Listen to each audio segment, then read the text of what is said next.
लिए। लेकिन इसी के साथ अब मौसम की बात करेंगे, क्योंकि देश के कई हिस्सों में मानसून का आगाज हो गया है। वहीं कई हिस्सों में अभी भी हीट वेव की स्थिति बनी हुई है। बिहार में प्रचंड गर्मी कहर बरसा रही है, जहां कल कुछ हिस्सों में तापमान 45 डिग्री के पार भी निकले हैं। ऐसे में क्या अपडेट्स हैं आगे जाकर, हमारे साथ mister GP Sharma from Skymet जुड़े हैं। मिस्टर शर्मा, दिल्ली की भी हालत कोई बहुत बेहतर नहीं है और वही हाल काफी हद तक बिहार और नॉर्दर्न स्टेट्स का देखने को मिला है। अब आने वाले इस बाकी का जो ये हफ्ता है, कैसे देखते हैं आप इस गर्मी की स्थिति को? मनीषा, बिल्कुल कंट्रास्टिंग कंडीशंस हैं साउथ की और नॉर्थ की। और नॉर्थ में जो हीट वेव है, कोई राहत नहीं। मैं तो कह रहा हूँ थोड़ा और तेज हो जाएगी दिल्ली जैसी जगह में। पिछले 2-3 दिन तापमान थोड़े कम रहे, लेकिन अब एक बार फिर से 45 डिग्री तापमान दिल्ली में भी बना रहेगा। और काफी भागों में उत्तर भारत में पंजाब, हरियाणा समेत, दिल्ली समेत, पश्चिमी उत्तर प्रदेश, इन सब में हीट वेव बनी रहेगी पूरे हफ्ते। इवन जो माउंटेन्स है वहां भी तापमान 30 डिग्री से ज्यादा है। आप धर्मशाला, चंबा, कुल्लू, इन सब जगहों की बात करें, इवन नैनीताल प्लेस में, सब में 30 डिग्री से ज्यादा तापमान है इस वक्त। और इसमें कोई भी विशेष सुधार होने वाला नहीं है। हीट वेव चलती रहेगी। आपने बताया जैसे अभी तो समय है बिहार में करीब करीब मानसून के दस्तक देने का। 15 तारीख तक पूरा स्टेट कवर हो जाती है मानसून की नॉर्मल डेट्स में। लेकिन अभी तो आपने बताया जैसे बिल्कुल ठीक है, वहाँ हीट वेव चल रही है, सीवियर हीट वेव कंडीशन भी हैं। और वो अभी रहेंगी, क्योंकि पूरब की तरफ जो है अभी मानसून में कोई भी आगे बढ़ोतरी नहीं हुई है उसकी नॉर्दर्न लिमिट में। हाँ, पश्चिमी तट पे लगभग लगभग पूरा जैसे कोंकण कोस्ट है उसमें मानसून कवर कर लिया है।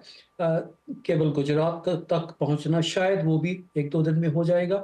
लेकिन चिंता ज्यादा जो है वो पूर्वी भागों में, बिहार, झारखंड, पश्चिमी बंगाल, साथ सटे हुए उत्तर प्रदेश, इन क्षेत्रों में कम से कम प्री मानसून की वर्षा होती है, उसमें कोई ऐसे अभी तक संकेत नहीं है। और काफी कमी है वर्षा में उन दिनों, उन क्षेत्रों में। हाँ, जहां मानसून आ गया है वहां अभी मानसून की वर्षा ठीक है। और वो उसका कारण ये है कि मानसून के शुरुआती दिनों में नॉर्मल्स बहुत कम रहते हैं, लगभग 4 मिलीमीटर एक दिन का। जी। जैसे जैसे हम आज आगे जाएंगे मंथ एंड में जाके तो 8 मिलीमीटर आज के मुकाबले दुगनी बारिश हो जाएगी नॉर्मल में। और वो जो डेफिसिट है हमें तब देखने को मिलता है, इसलिए। और मानसून के अगले दिनों की बात करें कुछ तो कि वो भी थोड़ा कुछ जोर तो नहीं पकड़ेगा।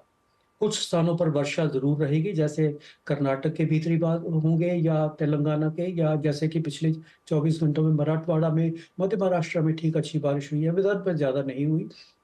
उन क्षेत्रों में अभी भी अगले 2 दिन जो है इन इन क्षेत्रों में वर्षा जरूर संभावित है। लेकिन उसके बाद कोई भी अभी मानसून सिस्टम जो ट्रिगर रहते हैं वर्षा को बढ़ाने के लिए, अंदर दूर तक ले जाने के लिए, उसके कोई संकेत अभी तक नहीं है।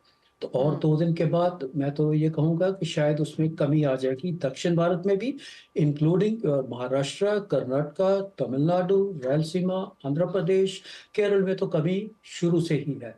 पहले 30-35% तक की कमी थी, आज के दिन में शायद 20% तो कमी अभी भी है। तो कुल मिला के एक मिला जुला है मानसून का, किसी भागों में ठीक ठीक है और किसी में आगे बढ़ ही नहीं पा रहा है। जैसे कोलकाता मुंबई की डेट एक ही रहती है मानसून की, मुंबई में तो मानसून 1-2 दिन पहले आ गया, कोलकाता में अभी तो उसके कोई संकेत नहीं मिल रहे हैं। और लगभग अगले 4 दिन के लिए तो ऐसी कोई संभावना नहीं बन पा रही। और हीट जैसे मैंने बताया वो तो अभी चरम सीमा पर रहेगी, कोई राहत की संभावना नहीं। जी। ऑलराइट, तो यानी कि नॉर्थ इंडिया में फिलहाल कोई राहत नहीं है और अगले 3-4 दिन इस हफ्ते पर यहाँ पर हीट वेव जारी रह सकती है। और जहां तक साउथ इंडिया की बात है, अच्छी खासी बारिश है, लेकिन यहाँ पर भी एक थोड़ा सा अटकल आती हुई नजर आ रही है। जो नंबर्स हैं वो दिन प्रतिदिन हमने यहाँ पर थोड़े से कमजोर होते हुए देखे हैं। बहुत शुक्रिया मिस्टर शर्मा हमारे साथ आज समय निकालने के लिए और वो डिटेलिंग करने के लिए कि हीट वेव और बारिश की स्थिति कैसी रह सकती है। लेकिन अगर